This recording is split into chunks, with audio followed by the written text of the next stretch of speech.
All right, episode 37 of Vertical Pursuit. Mike Barrett, Mike Tatlock with you. Sometimes I wish we were rolling before we actually press record on the some of the conversations prior. But hey, in episode 36, which was our last one that we titled Ears to Hear, I don't go back oftentimes and listen to previous episodes, but I did a little bit today because I had a long drive and I had it on a little bit. And I thought, and I think we even said at the end of that one, how much more there is there. And I know so many people in my world where this, in fact, in our life group last Sunday night, we were kind of talking about, I guess for lack of a better term, making disciples. And we were all discussing people in our lives who are knocking at the door, kind of.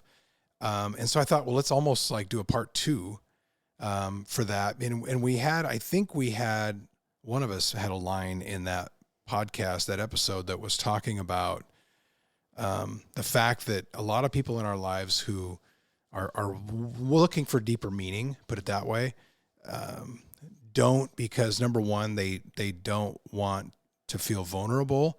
And number two, I think is, and I think I have some guy friends like this, they have this worry that stepping into a walk or a more meaningful walk, more meaningful life, they're going to have to give up so much.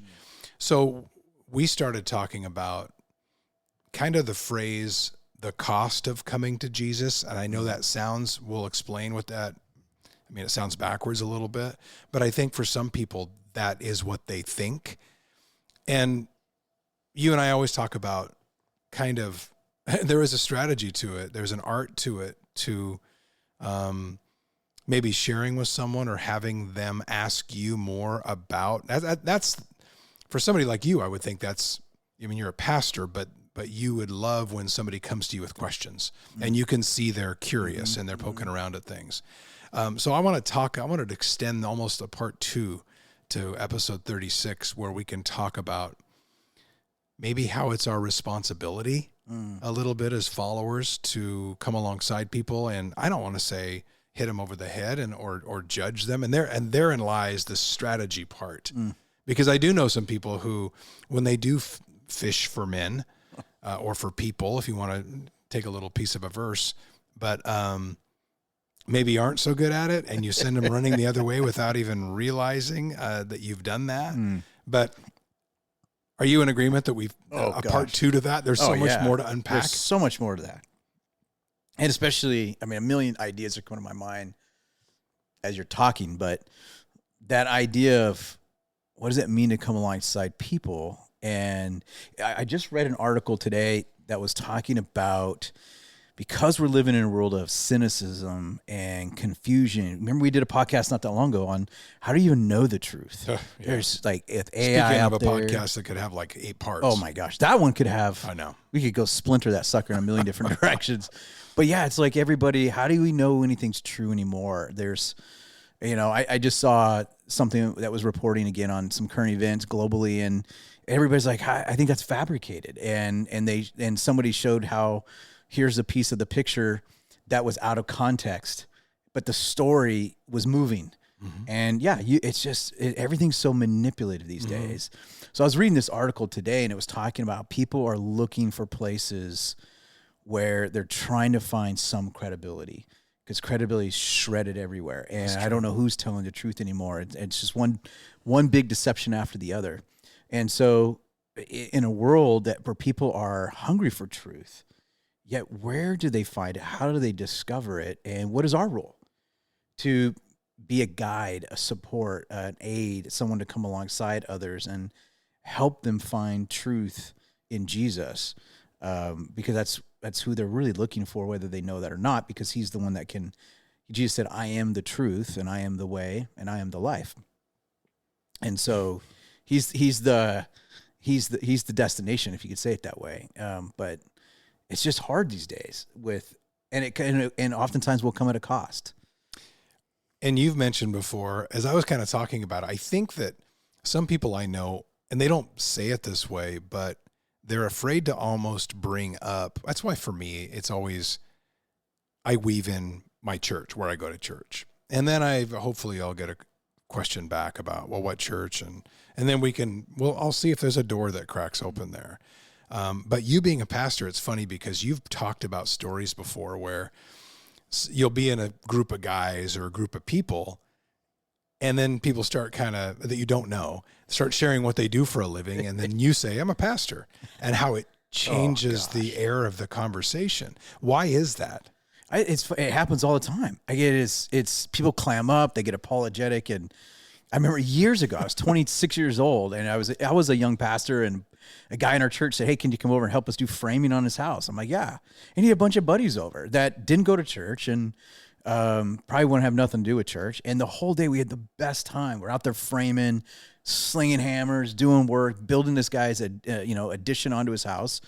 And then it came time to take a lunch break, and we're all sitting there. So we had been laughing. I mean, granted, these guys are, saying jokes that are this and that, and I don't. There's usually some colorful language around a construction site. Obviously, yeah. I mean, there was some, and so all of a sudden we're sitting there, and we okay, what do you guys do? What do you do? And it comes around, and I always have that moment like, oh, I just know if I say it, it's going to change. But I gotta say it. I'm not gonna. I've always thought. To be honest, there's been times I've always thought like, why don't I just say something like, I work for NASA. I gotta go extravagant. I'm gonna make something up. Just do something crazy. I'm an adult film star. Right. Exactly. Anything that they would surely believe. Right. Exactly. Oh yeah, I'm sure you look like someone that, and anything just to make them. Because what's funny, you say that. If I did say that, they'd feel more comfortable. Isn't that interesting? Yeah, it's crazy. If I said that, but you're an adult film star, or I'm some like ex-con, or just something, they'd be like, they can be and sure enough, I'm like, yeah, I'm a pastor at your best friend that we're over here building, an addition on his house that he goes to, because that's how I know him. And instantly it was 30 minutes of apologies. Oh, I'm so sorry. Sorry for that comment I made earlier. Sorry for that joke. And I'm like, and this is why. And then the rest of the day, it was just quiet, people banging hammers and stuff. And it's like, and I even see it in the locker room, with NBA players. And all pastors here. Oh, yeah. I mean, I remember one time, one of our players, and, you walk in the locker room, and they're locker rooms. I love locker rooms. To me, I love locker rooms. It's just a different ethos, and you got loud music going, and I just love being in there, right? And I was in there, and it's when I first started doing it, right? And one of the guys, the music's playing, and there's a lot of profanities and stuff, which it doesn't bother me at all. And he comes running over and is like, "Oh, turn it down!" Chaplain's here. Turn it down. It's like everybody is kind of, I'm like, don't do that. Just be yourself, whatever. So that happens. The worst of it, though, these are the ones that I'll go, and if I'm like, we're signing a lease on a car, we're signing a lease on a house, something like that, or what do you do for a living? As soon as I say it, anything that has to do with sales is the worst. Because then everybody gets religious quick. Everybody's, I go to church too. And I'm like, oh, geez. And for the next 30 minutes, they want to convince you that they're good, that they're the good person. It's just like, now they're performing. Oh, it totally is. And they're making stuff up, and like, it's just, they're swinging for the fence. They might as well have been the Pope by the time they get done talking about how religious they are. And it's like, just because they're super uncomfortable, or they're trying to impress me, and it's like. Do you remember when we were on a drive last fall?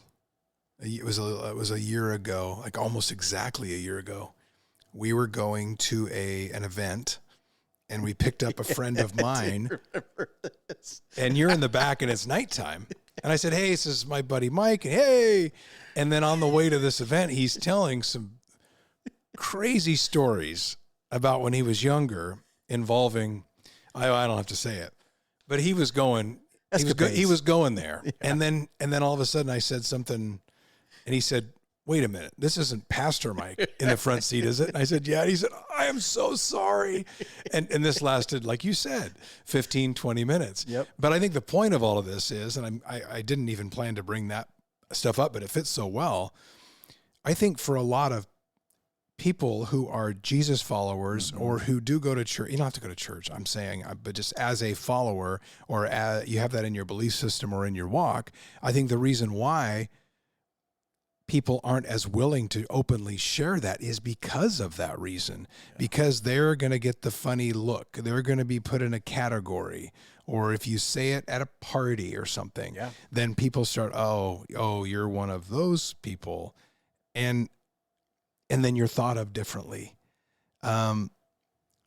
So how do you get from the weirdness of that to where it's a privilege then? And because if you're seeing people when you do this in terms of making disciples just in social settings, and you're seeing people try to step up then a little bit. You talked about signing for a car or a house where people they straighten up in their chair. And so maybe we have to accept that as a side benefit of sharing and Absolutely. and looking for them to perhaps when we talk about that door opens. And we know people who do that, like Scott McNamara. Has is Jesus at the door, right? Yep, Jesus at the door. And Scott is from Ireland. Yep. And he's spoken at our church. I think he's in Florida now. Yeah. The way that he approaches people, It's crazy. Now it's different. We're talking about two different things here.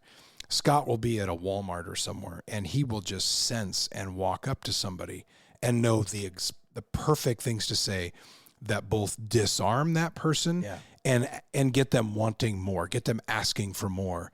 And it's crazy what he does. So I'm not saying we all got to be Scott, because I think that dude is gifted. But in terms of just, I don't even want to say steps. I want to say mental steps for us to not have that uncomfortable feeling where, and I know there's scripture about not being ashamed of the gospel. Well, isn't that what we're kind of doing in one of those cases where we would maybe try to hide it for fear of the uncomfortableness of somebody then putting us in a category? Yeah. I think it's like it goes both ways too, because, when people find out I'm a pastor, I'm fine with that. I have no shame in that. And I have no shame knowing I'm a Christian. The Bible talks a lot, and Paul, the Apostle Paul, says, I am not ashamed of the gospel, the good news of Jesus. He talks about how he bears on his body the scars of being identified as a follower of Jesus, meaning he was abused and persecuted, all because he associated. And he's like, I'm not ashamed. I'll let everybody know, whether they hate me and despise me or love me. And I think that's where the double side coin of identifying as a Jesus follower on the one side is it going to make other people uncomfortable? And so it's more like I'm thinking of them, like, oh, as soon as I tell them, they're going to act different. Like, don't just be yourself. You don't have to impress me, or you don't have to be fake around me, and that kind of stuff. Or two, you flip the coin around. It's, I don't want to share it with anybody. I don't want them to know I'm a believer, because now I'm held accountable for that. And now it's like, oh, they're gonna watch my every move, and which I go, that's a bigger issue, because, I remember talking to a friend who worked at Nike for 20 some years. They moved away. They live in California, I think. And I talked to him one day about, hey, how's he's a leader. He was a leader in our church, and said something about inviting people to church. He's like, well, nobody I work with knows I'm a Christian. And I was like, well, I think that's a problem. How can you, it's not you advertise it, you don't have to wear corny t-shirts and do a bunch of posting stuff or whatever. But just if you're working in close proximity with the same people year after year, decade after decade, and you talk about family and you talk about your kids, but you never talk about your faith, and you conceal, which probably the most important part of you. Yeah. Why is that? Is that because you are ashamed, or is that because I'm not ashamed, but as soon as they know, I'm going to have to make sure my lifestyle, not perfectly, but I'm going to be consistent. Yeah. And so I actually go, there's a healthy accountability in that. Otherwise, I'm going to be a counterfeit. Exactly. We used that term in the last episode, I know, and a few times.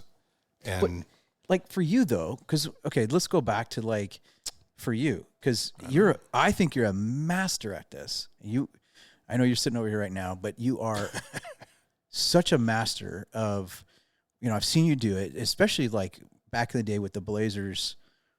Everybody in the organization respected you, and they all knew your faith. There was no question they knew your faith. But, you weren't around bashing Bibles over people's heads or anything like that kind of stuff. You had such a great relational way of letting your faith be known. And it was authentic because you would mention from time to time, you'd drop a seed or you would drop something and people would start to confide in you, and you were a safe person. And you had a genuineness about you that they saw consistent between what, you being a Christian, or what they may even think that is, but how they saw you live your life. But what did you do in that world? And not just with the Blazers, but you're like that. You have your hands in so many industries and so many people out there. And I've seen you consistently be that way more than any other human being I know. I've never met anybody invite more people to church than you. I have never seen anybody in my life, including pastors. I have never had but in anybody. some cases it can't be.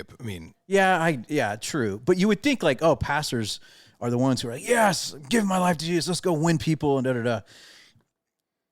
More than any pastor I know, I've never had someone who like you will send me a text saying, hey, I'm praying for this person. Man, I'm working on this person. I just want them to know Jesus. And you are more intentional, more strategic than literally anybody I've ever met in helping them come to know Jesus. Not just coming to church, but actually coming to know Jesus. So I'm going to turn the microphone and ask you the question. Well, no, I appreciate that. I think that I think you're a little too kind there, but you have your own seating section of people that are all connected to you. There's a funny way about this too, and I've talked to our friend Jim about this. I almost feel like, so it feels like I'm like a college recruiter or something.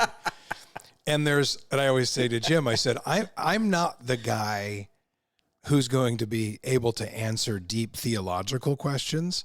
I'm the casino greeter out front, I'm the Walmart greeter, if you want to put it in a term that maybe more of us can understand.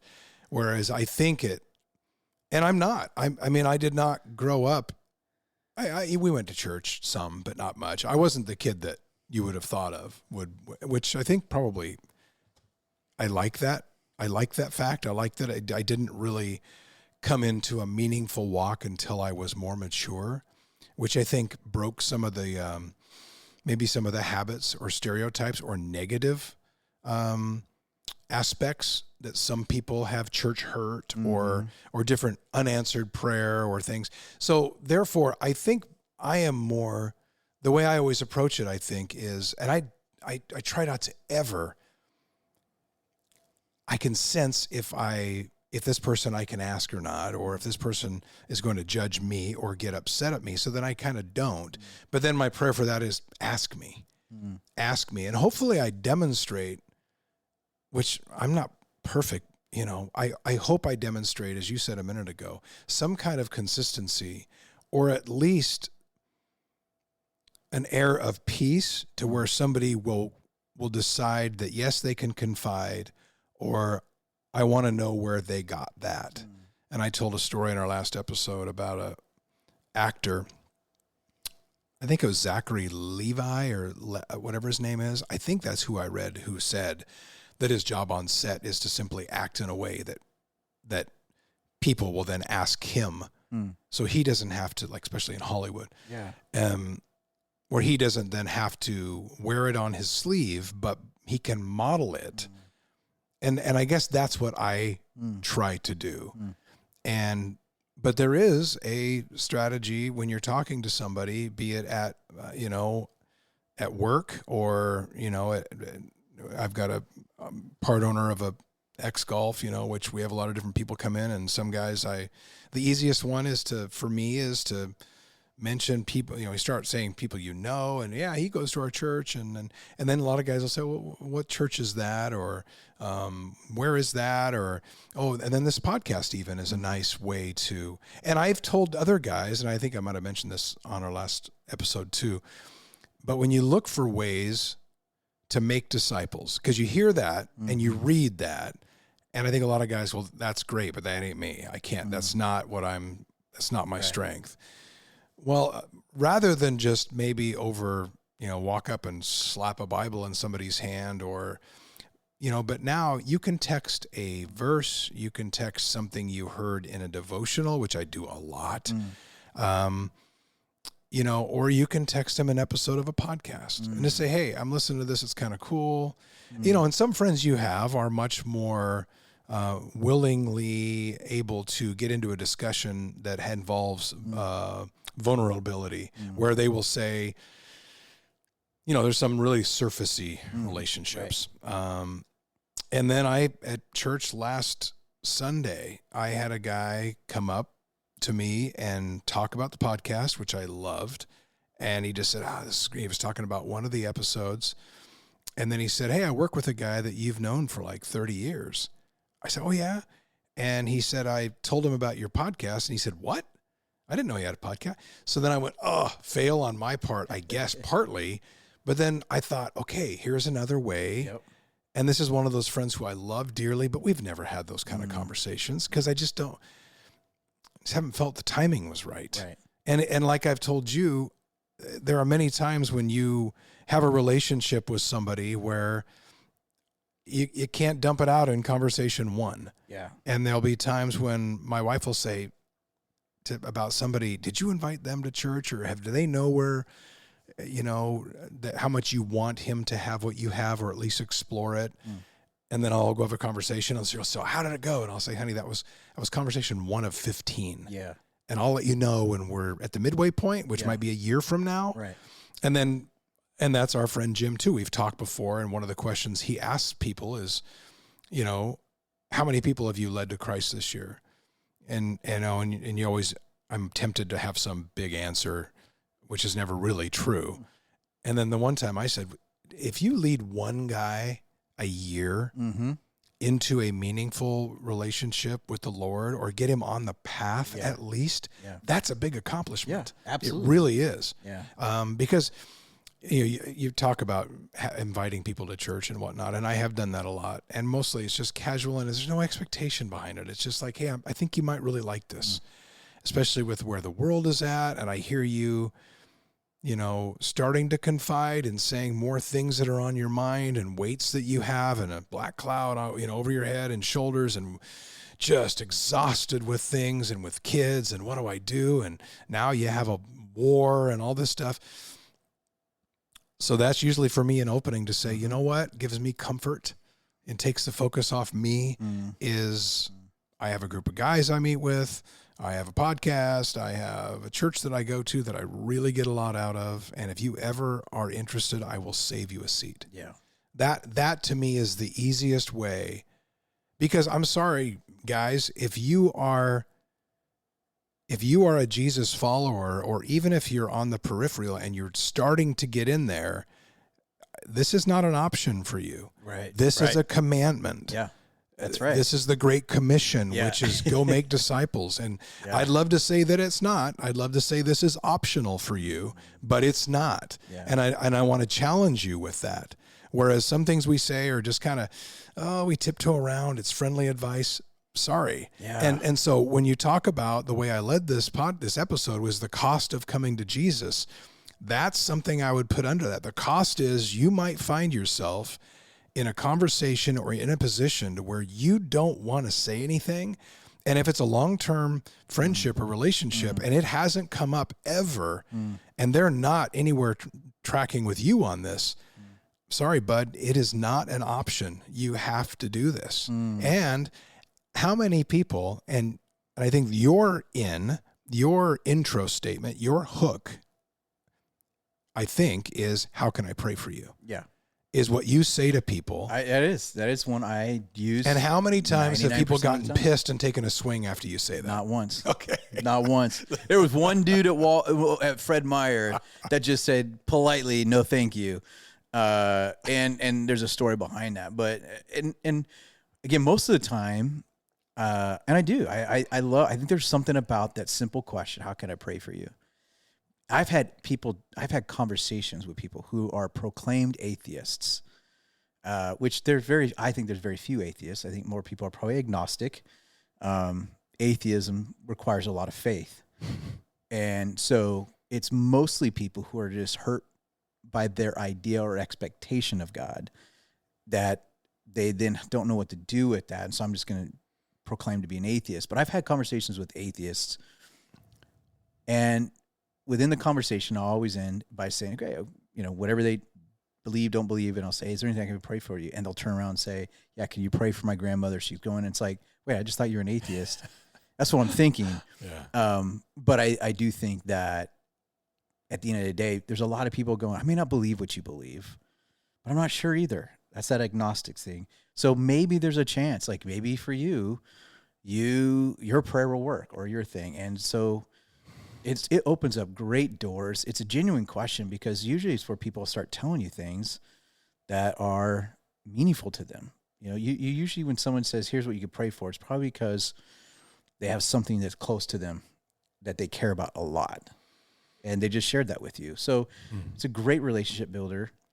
But I think it also just, people can sense genuineness too. And they can also sense disingenuous, and the charade and the facade and all of that. And that's a whole nother conversation. But well, and there's one other thing too about when you talk about the cost, and you mentioned this a minute ago about the guy who worked at Nike, a very liberal company, as many people know, in a very liberal area.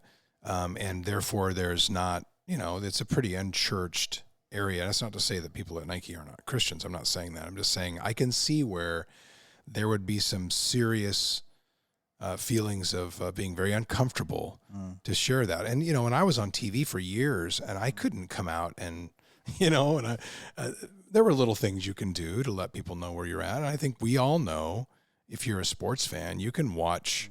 It's not a surprise to learn one of your favorite commentators has a faith. I mean, you can tell when that kind of thing happens. And I like that. And hopefully that is the case.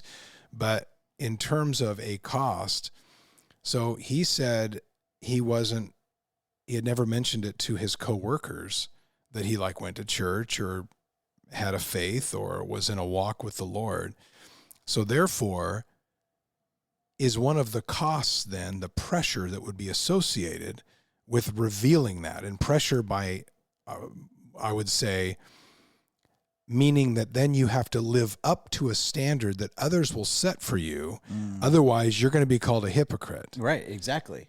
So how do you balance that? Like if somebody has that concern, where I don't want to tell somebody else, because that same guy I was playing golf with, and we got a little tipsy and we're using horrible language and, wolf whistling the cart girl. Right. So at what point does your end goal supersede some of the stuff that would be seen as being hypocritical, and somebody looking at me like going, I know that dude goes to church, but he's a dog. Yeah, it's crazy, because I think we deal with this. It's such a big idea out there. And I hear it all the time, where this idea of what does it mean to be a Christian, the perception of that, and the expectation that people have on people who claim to be Christians. Yeah. And it's funny, but I say this one all the time too, is, someone will come to me, I'll never go to church again because somebody at church hurt me. And I'm like, I'm not minimizing your hurt. Absolutely not. But that's the equivalent of me saying, I went and had a rude server at a restaurant, therefore I'm never going to restaurants again. I'm like, I understand the hurt. I'm not minimizing that. I'm just saying the logic doesn't apply to anything else we have in our lives that we, and so why do we do that? And the church is full of a bunch of people that are imperfect. That's why we're there. And so if I'm out there working somewhere and I tell somebody I'm a Christian, I know instantly it comes with the pressure to be perfect. And you have to disarm that and say, the reason I'm a Christian is not because I'm perfect. And that's where people have a wrong idea of what they think religion is, and just the whole idea of that. And I think if you're just genuine, saying, listen, here's the reality. I'm a broken person, imperfect. That's why I'm pursuing Jesus, because I know I need him in my life. And I think if you're honest about that with other people, then they'll be okay with your imperfection. Now, a hypocrite's a whole different thing, because I think the hypocrites were judgmental. So there's a difference. There's a difference between being an imperfect Christian. I'm professing to be a Christian. My lifestyle's not perfect. It's different than if I have a standard that I'm holding you accountable to and judging you, and I'm not living. That's a whole nother thing. If you're doing that, just stop that. You're being an idiot, right? Like that's being a hypocrite. But that's not being an imperfect Christian. Imperfect Christian is, listen, I'm broken. I'm working through things. I'm got lots of stuff that I'm a project in process. And if it's a friend, you can say, you can ask them, which I've had friends ask me this, and I've asked friends this, hold me accountable. Totally. And you want to be, and I know so many guys that I know on a friendly basis, but maybe not deep friendship. And I look at them and I don't think they probably have 2 or 3 guys in their life that they can talk to about anything or text if they're feeling pressure. And we've talked in other episodes about this because it is such a huge issue. And so this brings back something you did say in the last episode, which you have said before, and you've said it in sermons. You know, the greatest fear of a man, I think, is to be known and then be rejected. Therefore, I'm not going to be known. No. And if I do talk to somebody else, it's going to be a casual golf group that I play with once a week, but we're going to yuck it up and just not, there's nothing but the surface. But man, there is so much value in friendship where you can get in a car ride with somebody while still being cool and fun and a guy. I'm not saying you got to get neutered here because I know that comes with some of this stuff, but I'm sorry that you don't have to. No. And you can look over to him and say, how is your marriage doing? Yeah. How are you doing? Yeah. You've been looking at porn. What's your browser like on your computer? Right. And then you can let him know I'm not perfect either. I mean, that vulnerability, authentic place is, because you said it. We all want to be known. That is a deep core. We want that, and yet our biggest fear is known and rejected. And I have found, I don't know if you can relate to this, but I know for me, I found this sweet spot to exist in. And sweet spot, not good, but I want to be known enough to be respected, but not known enough to be rejected. Mm-hmm. So some gray there. That's like a little honey hole. That's not good but it is where we all strive to be. It's like, because we all want to be known. I go, what does that mean to be known? Well, I'm known to an extent that I'm letting this part of my life be seen. Yeah. And I don't want you to see the rest of this. So, but this part, it's great. And it's the part that I want your respect from. But if I can still hide the other parts, because I'm afraid that if those parts get out and you see that, then that's the rejection. So I'm constantly managing, on one hand, see this. This is, you're seeing me, but only the respected pieces, right? Or maybe there's some humility, vulnerability, but it's not going to go to the deep stuff. It's going to be like, oh yeah, and it's like pat each other on the back and go, yeah, I struggle with that too, kind of way. But that's not the real deep stuff you struggle with. But that's like you said, getting to a place where you're in a car ride with a guy and saying, hey, I wrestle with this too. And I'm following Jesus. I'm just not perfect. And I think like when people see that, especially if you're listening and you're not even a Jesus follower, my guess is you crave that. You crave to go, gosh, I'd love to have relationships like that. Yeah. And they're not, they're rare in a sense that you have to hunt them out. And I understand that even as you're thinking about that, if you don't have that, you're going, how could I ever trust somebody else with information about myself like that? Yeah. So I know it's not everybody can have immediately a relationship like that, but I just think, and the first person that asked me that years ago, well, it was Brian. It was our friend Brian. We were out at the ranch, and he just said, we're driving along in a side-by-side with guns in our laps looking for, just messing around. And that's what he just said. This is 12 years ago. And he just said, how's your marriage doing? And I went, whoa. and then, but it kicked. I know, but I thought nobody's ever asked me that. Yeah. So I give him credit because he really did start me going, wow. And I've told people that story. And then I realized maybe it's more rare than I think. Mm-hmm. And Brian's a dear friend of both of ours.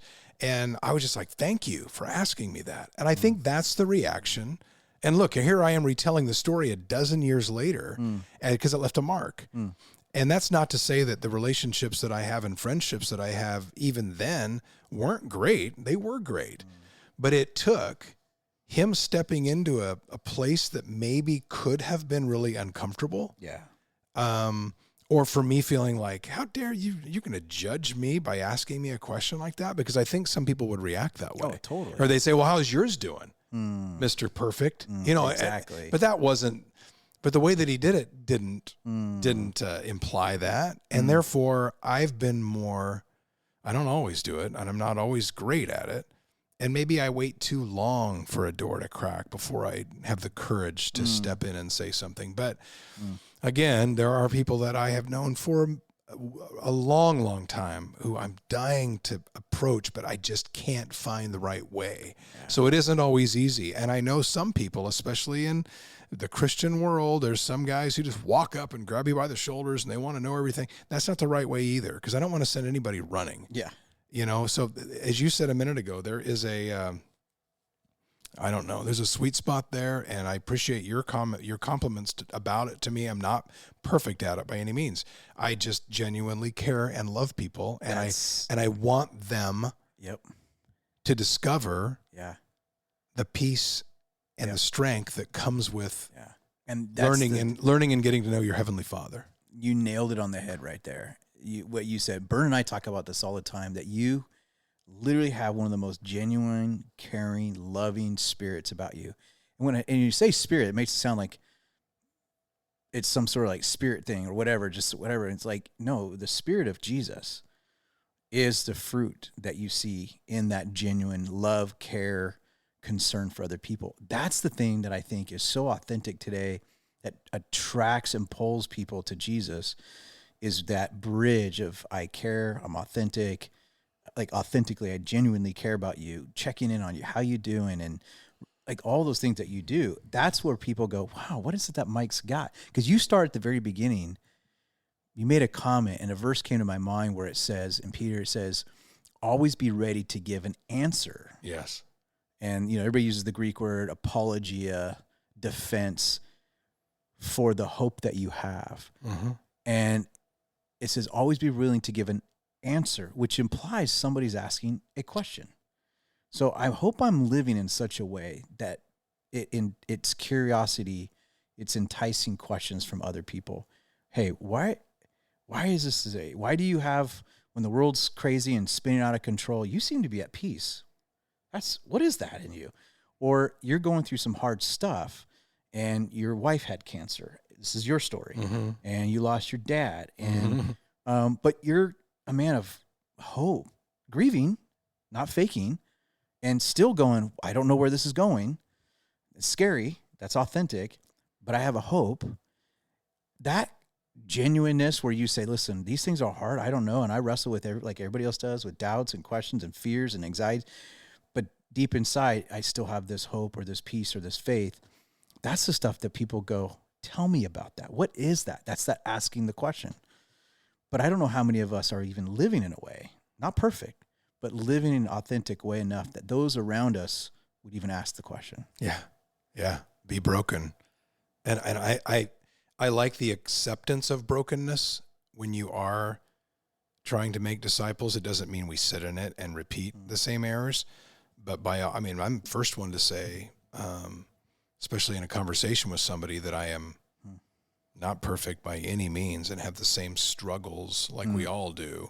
I just want those to be more authentic, and I have pride too. I don't want to, and sometimes if somebody spills too much too early, you're like, well, that's kind of desperate to be just dumping this out. This guy's got a screw loose. So I'm not trying to do that either. And I think my dad and I think my father-in-law were instrumental in, not everybody is great at communicating.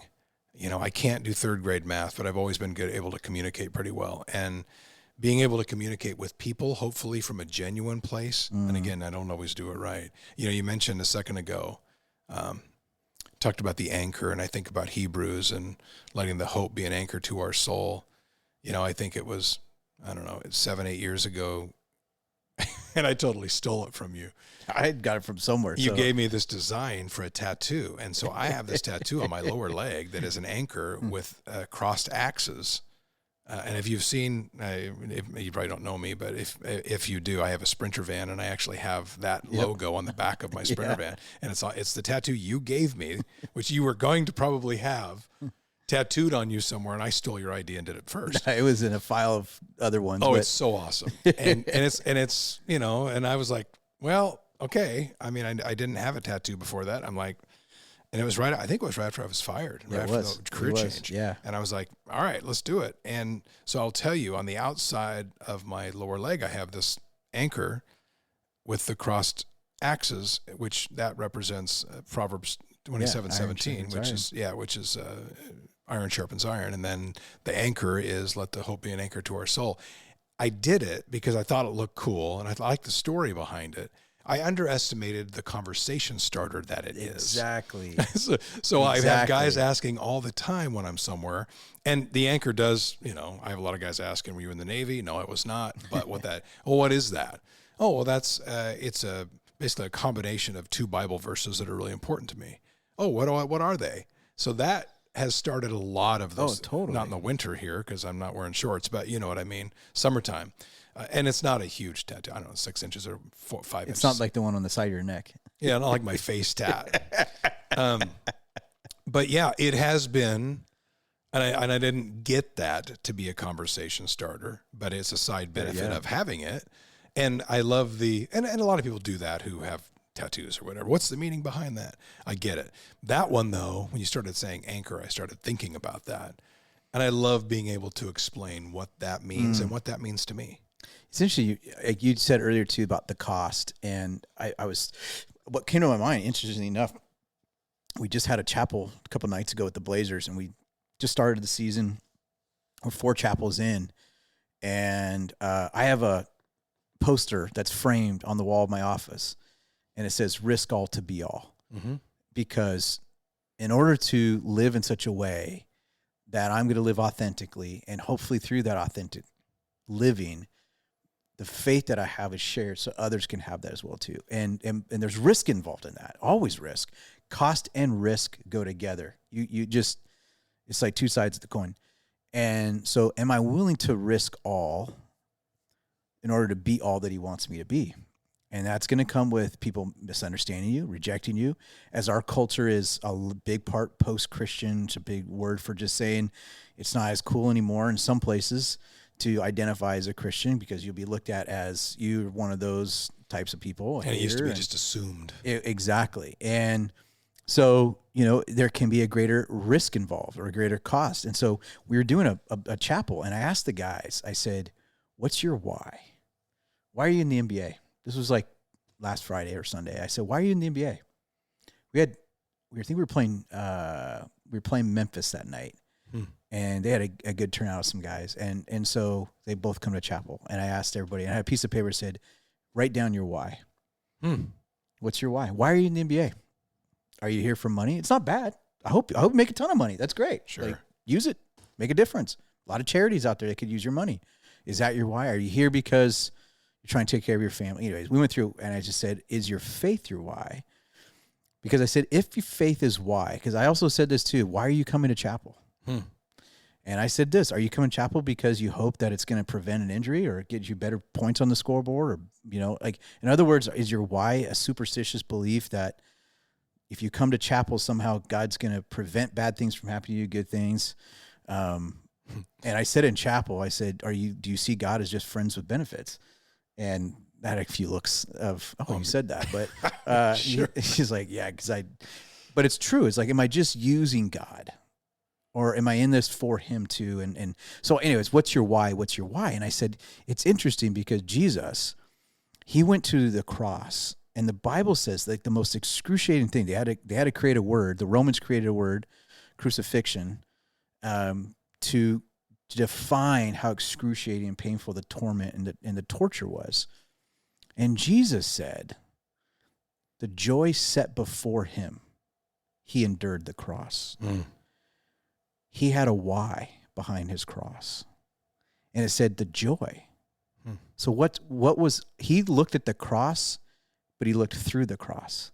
And on the other side of that was his why, which was you and me. It's the joy of us that we would be in right relationship with him. The world says he loved us. That's why he gave his life for us. So the joy is the delight of us being in the right relationship with him. So I said, if he chose us to be his why, we are his why he went to the cross. And I said, if he made us his why shouldn't we make him our why? Which means, are you willing to put yourself out there? And I said, it could be anything from, are you going to tweet? Are you going to use your platform? And I shared to the guys like, hey, are you just going to keep it private? Or are you going to, and I said, you're going to have fans out there be like, oh, this or that. And I said, or you can say, listen, the least I can do is have a few fans write some stupid, from their basement, something about my faith, because I shared a verse versus what it cost him to go to the cross for me. Mm-hmm. And so I think when you talk about cost, you have to ask the question, what's your why? And your why should define why I live, what I'm living for. And that when I talked a minute ago about how it's we're commanded and it's our responsibility. And there's a verse in Romans where it says, and this is where it's this is a verse that's urging people to make disciples. And it says, but how can they call on him to save them unless they believe in him? And how can they believe in him if they have never heard about him? And how can they hear about him unless someone tells them?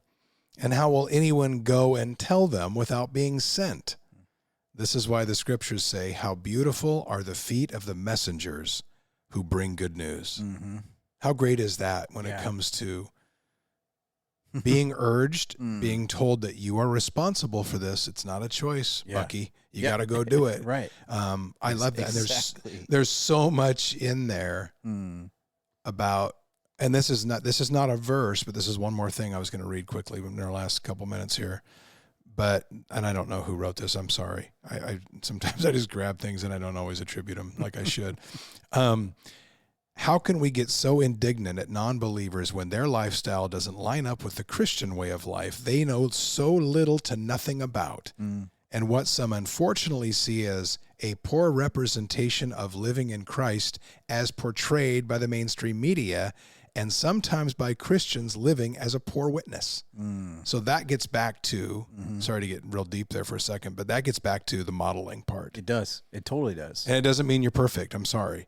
But if you're held accountable, if that helps you to stay held accountable, then so be it. And isn't that a good thing? Absolutely. Otherwise, you're being lazy. Yeah, that's good.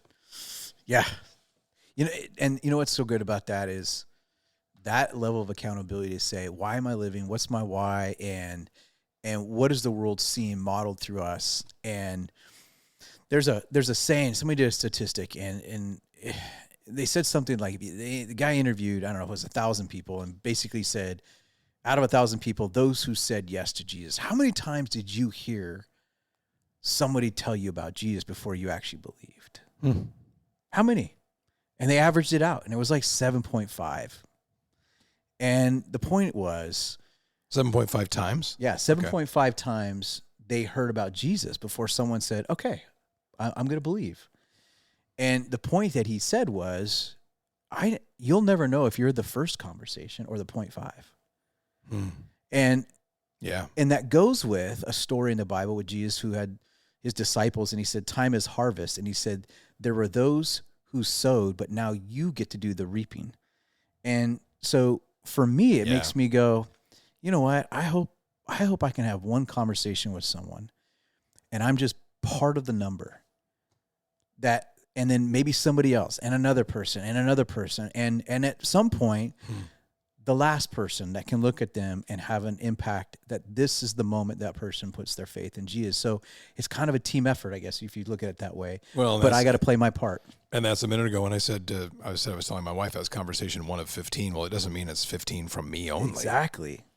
That's good stuff.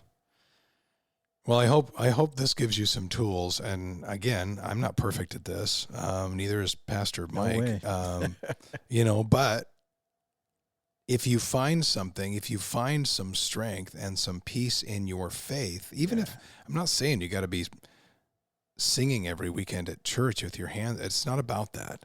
But if you find that, then don't you want to share that and find some ways to do it without being ashamed. I think that's the goal. That's the goal. Hopefully. Yeah. And then watch what he does with that. Yeah. That's the best part. Thanks for spending some time with us on Vertical Pursuit. You can find us on Spotify, iTunes. Oh, and the Vertical Pursuit app, which is on the App Store. It has some thoughts, good tools. Your book is on there, Pastor Tatlock. Your first book, not your second book. More to come on that later. See ya. We invite you to subscribe to our podcast, comment, or message us, and check out our website at verticalpursuit.org. Download the VP app and check us out on Instagram, Twitter, and Facebook.